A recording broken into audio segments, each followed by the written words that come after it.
You've probably all seen the Battlefield 5 trailer a few times now and watched all of the videos giving information on how the game is supposed to play. You'll also probably know that I didn't really enjoy the trailer as much as the Battlefield 1 trailer, but I'm excited to see some actual gameplay before making a real decision. You can't write off a game just after a trailer, but I can't lie, it really did put a dent in my hype for the game. That being said, this video is going to take a more detailed look at some of the features that I'm really looking forward to in the game, with emphasis placed on certain details that you could see throughout the trailer. As we've only been given a short trailer, there isn't a whole lot we know about how the game plays, but DICE did show loads of snippets of what is to come. You can also watch that major Jat Frags video that shows you all of the different details and all of the different features that are coming to the game. He's obviously had his hands on it, maybe he's played it a bit, watched some gameplay, so they're a little bit ahead of me in terms of that, but I can tell you what I'm looking forward to from what I saw in the trailer, and of course there were a lot of details. It's a DICE trailer, so there's loads of stuff you could see.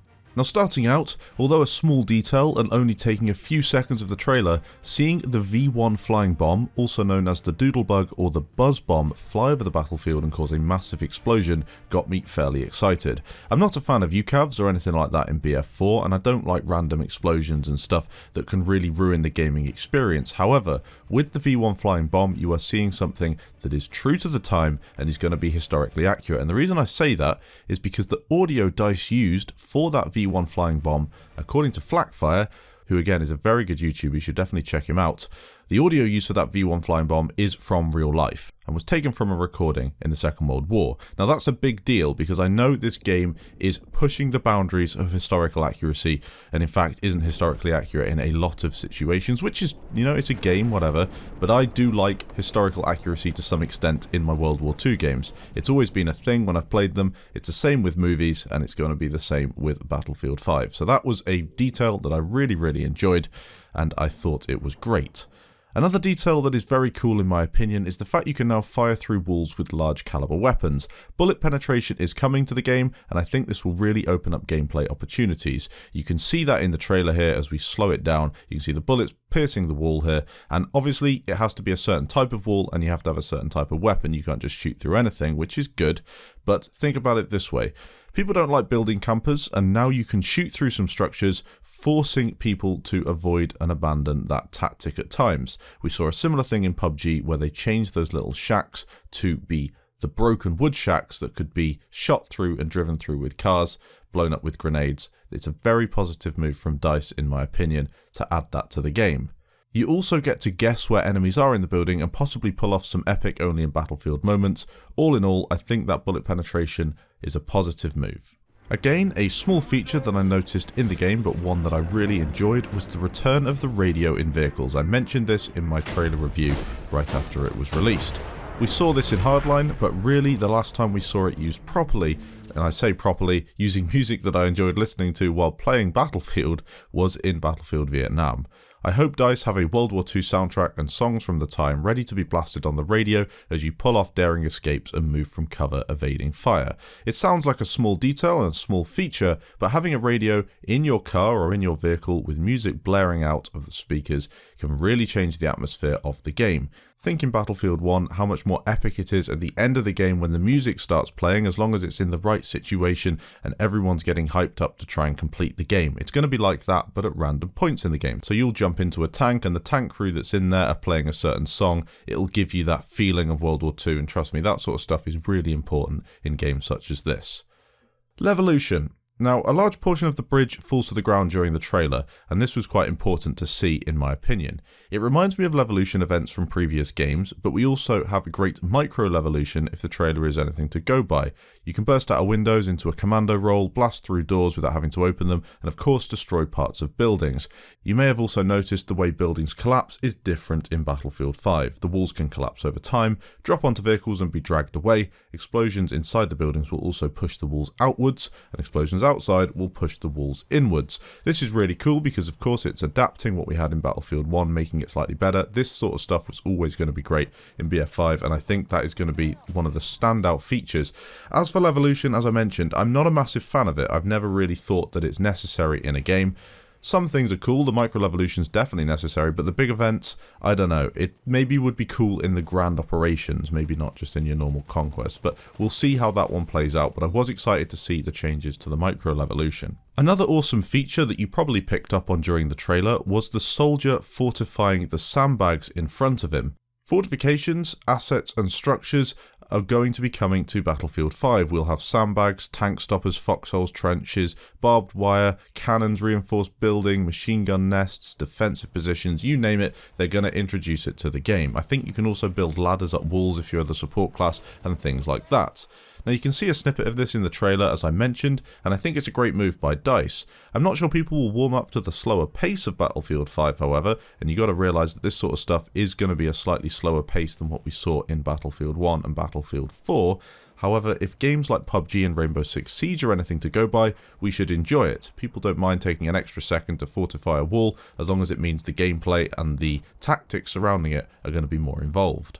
Now for something that I absolutely loved seeing in the trailer, and this kind of went under the radar a little bit when I first watched the trailer because so much stuff happened, I just couldn't keep up with it. That's one of the problems I did have with the trailer, but watching it back slowly and looking at a couple of the concept art screenshots, you could see additional armor attached to tanks. More than likely this will be customizable, it's pretty cool, and I'm really looking forward to seeing what DICE have in store. Now of course in World War II people did add stuff to the side of tanks. If you've ever watched any movies, any of the major movies like Saving Private Ryan or Fury or something like that, you'll notice that logs were often attached to the side of tanks, offering very little in terms of armor. Sometimes they would help deflect things and stuff like that, but in fact I'm pretty certain it was there to individualize the tanks, and as, again, Flackfire mentioned in his video, and his video is the one to watch if you're looking for the major details in the game. He did a great one for BF1, and he's done a great one for Battlefield 5. Quite often, it was to increase the morale of the soldiers, so you'd have stuff strapped to the outside of your tank that would increase your morale, give you a bit of individuality, and of course, you'd feel a little safer if you had a load of wood and a load of logs strapped to the outside. Now this is important. I think you can see it very well, as I mentioned in the trailer and with the concept art, and I'm looking forward to seeing what DICE have in store for us. Another really important feature, and a feature that I think is going to be insanely cool, server-side ragdolls. Now, the ragdolls are going to be on server-side, which means that everyone's seeing the same thing, which therefore allows you to move players around the server, such as dragging them around. You can also look around whilst you're down, and you see this in the trailer as this dude on the stairs is calling for help. This is a massive change, and it's going to be fairly similar to PUBG, I think, with the reviving mechanic, more so than it is to BF1. You can't just run up and revive really fast. You have to actually take a bit of time to work out, are they in a safe spot? If I cleared the area, you go and pick up your buddy. Obviously, it will have that Frostbite and DICE shine to it. Linking in to customization, we see different customization on weapons. A big one for me was the MG42 that is picked up off the floor. Another microtransaction possibility, customizing weapons with visual additions such as the camouflage and leaves looks like an awesome thing to do. Individuality is really important in online multiplayer video games, and this is definitely a move in the right direction. And you also have to remember, DICE have got rid of premium, so that money you may have spent on premium, you can almost say, well, I'm just going to spend it on microtransactions, because at the end of the day, you're going to end up with the same amount of stuff, but of course you get far more choice as to what you buy. And also, as another positive, you don't actually have to buy any of it because none of it is pay to win. So you get in the game for a cheaper price, you get virtually everything for a cheaper price, you can enjoy it, and then if you do get really attached to the game, you can spend that little bit extra, and in my opinion, that's the way to go. If you really wanted to pick my brains about this sort of stuff, you can talk to me on Discord. I am personally a big fan of the buy the game and that's it sort of deal, but I do understand that games have to make money and the companies have to make money, and microtransactions for me is a better way to do it if it's customization and visual only compared to a premium system. But there we go, there's a whole other conversation to have about that. Finally, I want to take a peek at the grenades. You can throw them back in this Battlefield game. I'm not too sure what to make of it. I need to see the gameplay, but I think it is definitely something that DICE have thought about quite hard. You've got a grenade problem in Battlefield 1, and you have a grenade problem in parts of BF4, such as Operation Locker. Now this is something that DICE clearly want to combat, and the ability to throw a grenade back will definitely change the way you throw one in the first place. I'm hoping that they have a couple more things to do with grenades, such as being able to cook a grenade and then throw it in a similar way to how you can in PUBG. And again, there's a lot of things from PUBG that are making their way over to BF5 from what I've noticed. The whole pacing of the game and the way it plays out is going to be a little similar, I think, to that, but obviously playing a lot better than PUBG, which is a bit of a laggy mess at times. I can't really say that being able to throw grenades back is a great point until I actually get to play the game, but I'm assuming DICE have done their research in this regard. An interesting feature from the trailer that you may not have spotted: throwing a grenade back and then shooting it, causing it to explode, can damage vehicles, and that is how the plane is taken out the sky. In the heat of the trailer, I thought the plane was actually being hip-fired out the sky, which pissed me off quite a bit, but it turns out they just shot the grenade and blew it up, which is fairly cool. That's something that I definitely want to see more of in Battlefield. Only in Battlefield moments like that will be really, really awesome. So let me know, are there any details that I missed? Are there any details that you really enjoyed? Of course, this is not an extensive trailer review. Other people do that far better than me. This is just my favourite selection of details and features that I look forward to seeing in the main game. Again, thanks for watching, guys, and I'll catch you in the next video.